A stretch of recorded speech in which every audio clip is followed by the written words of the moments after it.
I'm carrying with me some scars from this lockdown, and I think realizing that now it's been a year, I'm not gonna lie, it does bring some uncomfortable memories. This period of my life is definitely gonna stick with me, and I'm not gonna forget it.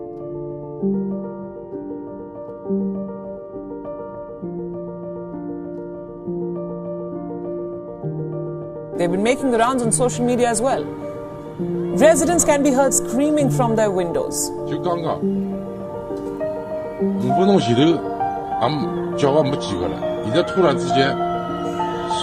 For me, it was March because my neighborhood was shut down a bit earlier than others. To be honest, right now, if I think about that experience, I'm still kind of like shocked, like how it happened. A whole lot of unnecessary grief and travails imposed upon people. When I wanted to talk about the Shanghai lockdown last year, I wanted to give my experience of the lockdown and share how I felt.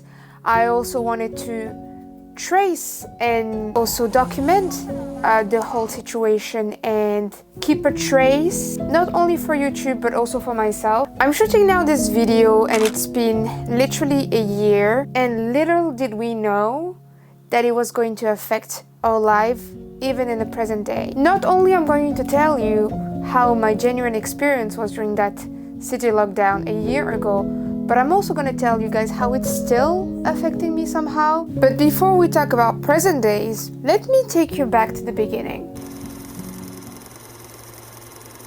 When the whole world was still struggling, fighting with COVID, the zero COVID policy was not affecting the life in Shanghai. And you can see it in my videos back in 2020 when I finally managed to come back to China after being stuck in France, my home country, for about 8 months, and struggled to come back to China because the borders were closed. And believe it or not, it was so well handled that it did not affect our lives the way it did in countries in the West. And for a long time, China was the place to be actually during the pandemic. We were able to travel, shops and restaurants were open, events were happening. It didn't feel like there were any global outbreak. By closing the borders, we entered this bubble of safety. Life in Shanghai was not that bad. Now, don't get me wrong, there were certain lockdowns in certain cities, but in here I'm not talking about the other cities, I'm talking about Shanghai, and the city had spoiled us in a way that we felt safe. And I think that what happened last year was a big slap on the face for everybody. So if you ask me, what was the trigger? In here, I'm not an expert, I'm just sharing my observation. I think it all started in 2021. Back then, Omicron has just hit China. It spread faster than anyone thought, and I guess the zero lockdown policy in here was having harder time to follow. I remember walking around some areas of Shanghai and seeing some restaurants and coffee shops suddenly being closed, and was wondering what is happening here. And towards December, this is when they started to introduce the health code and taking temperature in malls. It didn't feel like it was much of a big deal. We all understood that it was safety precaution, and we were basically following any instructions that the Shanghai municipality was suggesting us. Beginning of 2022, we got to see more cases popping here and there in different districts of Shanghai. Around Chinese New Year, companies and schools were asking their employees to restrain themselves for traveling because there were more and more cases around the country, but also they wanted to limit the in and out from the citizen in Shanghai, so they were strongly recommended to avoid any travel. And March became the crazy month. Last year I was celebrating my 30, and I think I got really lucky that I was still able to celebrate my birthday. After that, a couple weeks later, the Shanghai government announced a district city lockdown. So it all started with Pudong, and then it was followed by the other districts. So originally it was supposed to be a district lockdown for only 4 days. The city wanted to identify cases in a more efficient way, and this was the beginning of massive testing.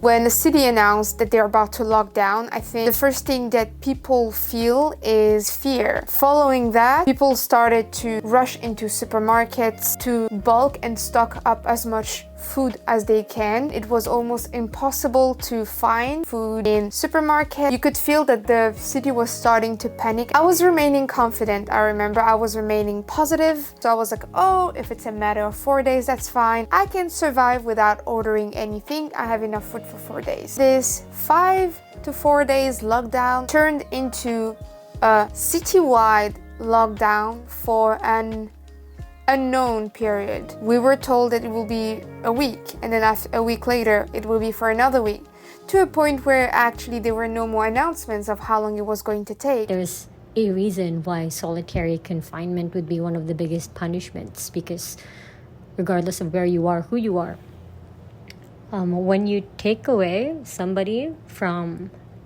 like their network or people that they have formed very deep social bonds with, it's enough to drive someone crazy.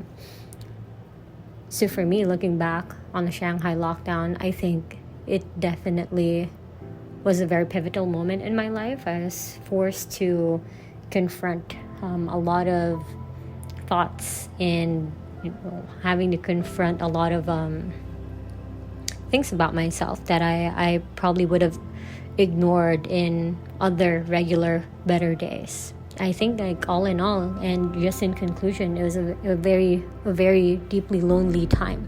We were suddenly imprisoned and had to cut our lives out of nowhere for an unknown period. There weren't many information shared with us, and social media was buzzing with shocking news. They would force people to get tested, the way that they would treat animals. This is where I started to freak out. As you know, I have a pet. Our main concern was how were we going to take Lily out, and we were also wondering what would happen to our furry baby if we happened to be positive. I think besides worrying about our pets, this is also when we realized with Jay that ordering groceries was going to be the Hunger Game. I had to wake up every morning at 5 a.m. to have the chance to order online groceries from the few supermarkets that were allowed by the government to remain open in order to feed the population. But yet this wasn't enough, and I remember so many times failing. Trying to order any food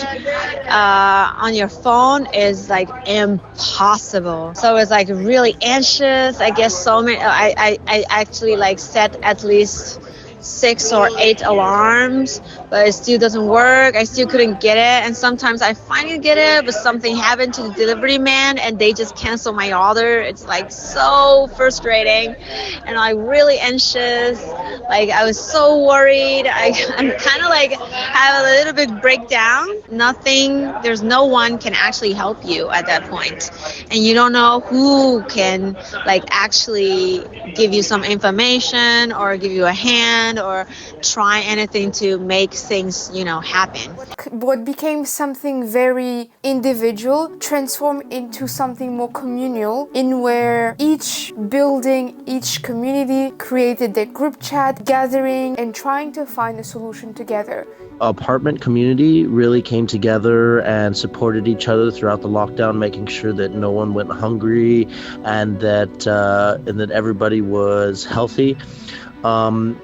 So that was really amazing to see for me anyway, just how much the community really was so empathetic with each other, and everybody understood the circumstances that we were all in this kind of situation together. And the priority here was to fill basic need, which is access to food. So we had to order in bulk, so we didn't have the privilege to choose anymore, but at that time it didn't matter. As long as we had food, that's what was the most important, not only for us but for the pet. Finding food for pets, after all, was even more complicated. Ordering on Taobao was nearly impossible. I was very grateful to live in such beautiful compound and in such helpful compound, because I know that some of my friends were not lucky. I had friends who were not living in compound and in lane houses, and it was actually difficult for them to get access food. I remember reaching out to my friends from time to time, asking them if they needed something, and then I will trying to find ways to send food to them. What were the different options for us to buy food? Number one was group buys. The choices were limited, but at least we had a bunch of food in bulk, and it was difficult for those who had specific dietary restrictions, such as my former roommate. Number 2 was getting food from suppliers. In here, instead of sending them to the restaurant, they were trying to get rid of their stock by bulk buying, but to the consumer. So it was becoming a B2C instead of a B2B. Number 3 was secretly actually reaching out to stores. Some stores were closed, but if you had the contact of the store manager was pretty helpful, and will try to send you food through Chanson, which is their express courier. One of the big struggle was also to have access to water. Thankfully for me, I have a water filter, so this helped me during the lockdown, but I know that some of my friends did not have that luxury, because in Shanghai you cannot drink water from the tap. The other way that we were able to order certain things is through word of mouth and what we call here guanxi relationships. So thankfully in my case, I used to work in the food and beverage industry, so I had a lot of contacts in that sector. Reach out to them and see if they were able to secretly send some food so I can fill my fridge. If you were working for a big company, you were lucky because you would also probably get a box from your company, and this is what happens to me when I was working for Fosun. They sent us 2 packages of food. In these boxes you would find the basic needs, some vegetables, some protein, and some basic staple food, which was great. And it wasn't until like later on that the government started giving us boxes, and it was good. I mean, but I remember just being able to eat the cucumbers because eggs, milk, ham, all that stuff I couldn't eat. But you know, then the people in the building started, you know, trading and exchanging, and I was able to, like, you know, get vegetables from neighbors and stuff like that. But yeah, it was funny because when we started receiving these boxes, we thought, oh yeah, like they're thinking of us, they're giving us food. But the closer we felt to the end of the lockdown, it became triggering just to see those boxes arriving to your community. You know, it was good at the beginning to see them, but it wasn't so good. You know, that was a sign of like, oh boy, we're not getting out of this anytime soon. WeChat became this platform of sharing tips, sharing tricks, sharing information about how to get this food right now. What was challenging though is that all these food became more and more expensive because of its rarity and of its difficulty to get access to. So it almost felt like a privilege if you were able to have food. How did my days look like? I was waking up at 5 a.m. trying to order food, most of the time failing, was still able to do my job, but this was not filling all my time. On my free time, I was trying to embrace the nothingness. I was trying to do things that I didn't have time to do on daily basics. So I started to paint, I was drawing. I wanted that artistic part of me to sparkle again. We did a couple of online gatherings with various games and also birthday celebrations. Thankfully, we had alcohol at home, so we could still get the drinks if we were feeling like partying. I would say that I was very grateful here to have shared this experience with a roommate, because I think without a roommate this would have been maybe a little bit harder, but at least we had each other's and we had each other to talk about our ups and downs. Obviously it's to a certain extent, because never in my life I thought that I would be stuck for 63 days with someone 24 hours without being able to catch a break. Having pets during this kind of situation helps a lot. Oh gosh, this look how he's sleeping. Because somehow your pet becomes your therapeutical partner, in which when you're feeling sad, when you're feeling happy, they are sharing these experiences with you. And it's so comforting, so I'm really grateful that I have little Natsu to give us a hug or to just stay by our sides when we were feeling low. And when companies are unable to track your workflow the way they normally do, what ended up happening is that we were working for longer hours. Yeah, so during the lockdown, it was definitely an inconvenience for my business, and I'm sure for a lot of small and even middle-class businesses, it seems like it was a huge burden for many. There were unreasonable requests happening at any time of the day. at any time, just period. So I was pretty much working every day, not from 8 to 6, but still I was working every day.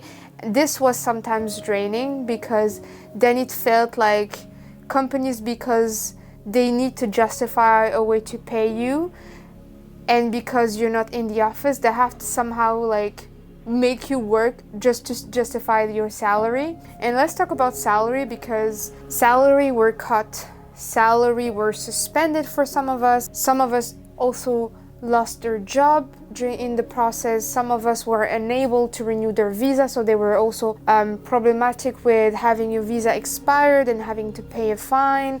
And so like a lot of problems started to raise on that situation, especially for foreigners. I think what was draining and what really felt like we were in a prison is that every day we had to get our nose poked. And it became a habit, obviously, having us lining up, getting tested. It would be a matter of seconds, but still, that was the new routine. Getting tested, going home, trying to get on with the day, go to sleep, getting tested again, and on and on and on. June 2nd was finally the time where we were able to fully go out. There are still some barricades between districts, and that's literally the first time Jay and I are able to go out together. Yeah. Right? So we don't know how until where we could go, but we are trying. We've seen people sitting outside in groups, drinking. Some of them are playing tennis. So like, it seems that things are easing up. I don't know how to say, but like things are getting better for sure, but it's not quite yet. And it seems that people are really just missing gathering, and we do miss gathering with our friends. Girl, you're glowing. I cannot wait to see you again. Let me know what is your schedule.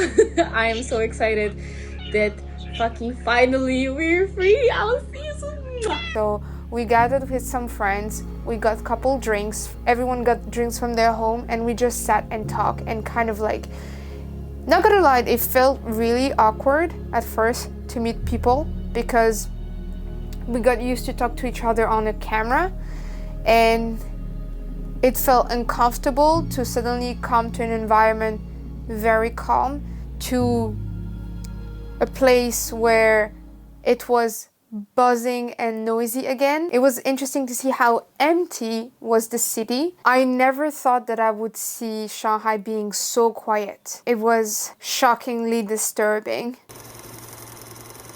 There was a massive number of expats that left the moment that the citywide lockdown has been lifted.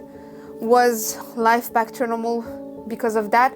Not really, because here and there you would still have some buildings and some districts shutting down for from 2 to 3 days, getting tested again. So even though the citywide lockdown was lifted, we were still living with the fear of potentially getting positive again and either being locked down at home or having to be sent to centralized quarantine. Although life was slowly getting back to normal, you were not only getting tested in your community, but now you would find random testing booths in various areas of Shanghai. Basically, your next challenge was to keep your green code green, because if it was starting to get yellow or red, you know that it will be back to sort of getting locked down again, because you wouldn't have access to any facilities and you will be forced to stay at home even if nobody's telling you to stay at home.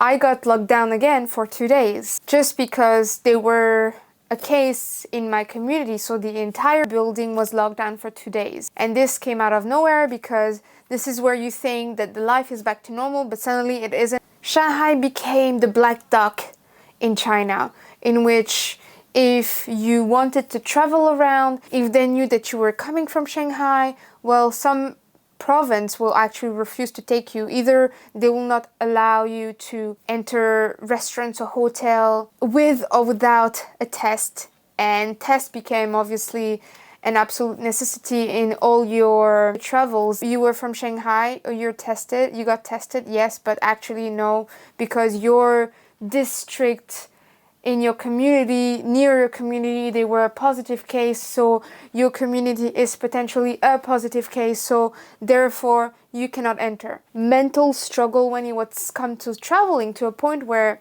nobody was traveling. It's been now a year since that citywide lockdown, and where is Shanghai now and where is China?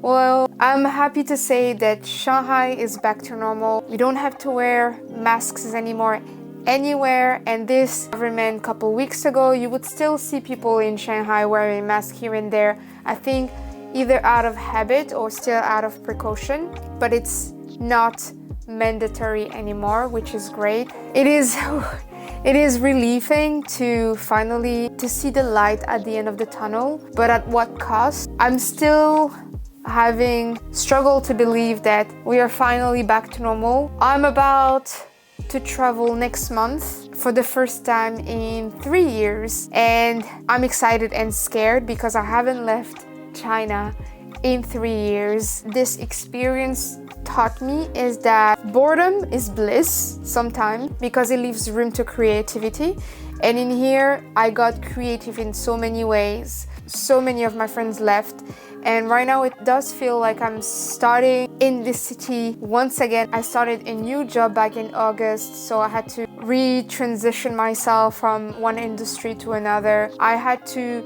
recreate a new social life. I started to appreciate staying at home a little bit more, maybe sometimes a little bit too much, because I started to build a form of social anxiety from time to time, where actually being in a surrounded crowd is frightening, and I do feel more comfortable at home. And I'm happy that I can finally conclude this lockdown chapter. I wanted to keep this as a souvenir for the future. I do not want to forget that experience. Pain never lasts. It always fades away.